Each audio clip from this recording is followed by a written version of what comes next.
East Greenbush calls itself transparent. It publishes reform plans. It posts grievance procedures. It lists crisis prevention resources. It promises accountability. But the paper trail tells a different story, one residents have been whispering about for years and are now finally saying out loud. This isn't about one arrest. This isn't about one complaint. This isn't about one official. It's about what happens when a system learns to protect itself, quietly, procedurally, and with perfect unanimity. Here's the proof. The town wanted a new police station.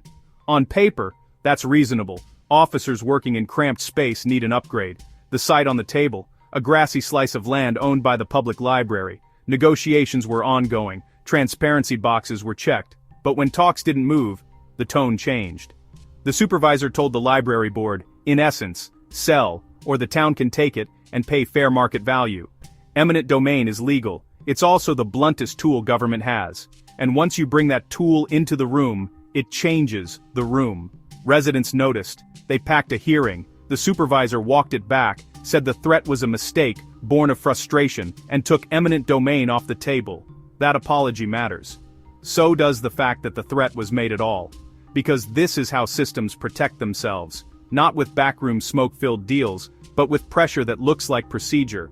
Announce the plan, cite the need, signal the leverage, then call it negotiation. The library, for its part, clarified it had been talking with the town since the summer, trying to understand needs, explore collaboration, even road ownership ideas. Translation, there was a process. But the loudest sound in that process was the possibility of force. A week later, the project on library land?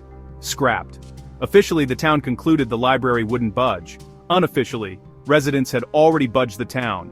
So what does transparency mean here? Posting plans and policies is good. Publishing grievance procedures is good. But transparency isn't a PDF. It's behavior under pressure. It's whether a powerful office uses the heaviest tool first and calls it focus. If you want trust, you don't open the public's mailbox with a sledgehammer and then apologize for the dents. You earn the key. I'm not here to villainize anyone. I'm here to name the pattern. When a government says, we're transparent, I look for the moments when transparency costs them something. When the crowd is grumpy. When the deal stalls. When the temptation to force is right there. And they choose not to. In East Greenbush, residents just taught their town a lesson. Power is accountable. Not because it says it is, but because people make it so.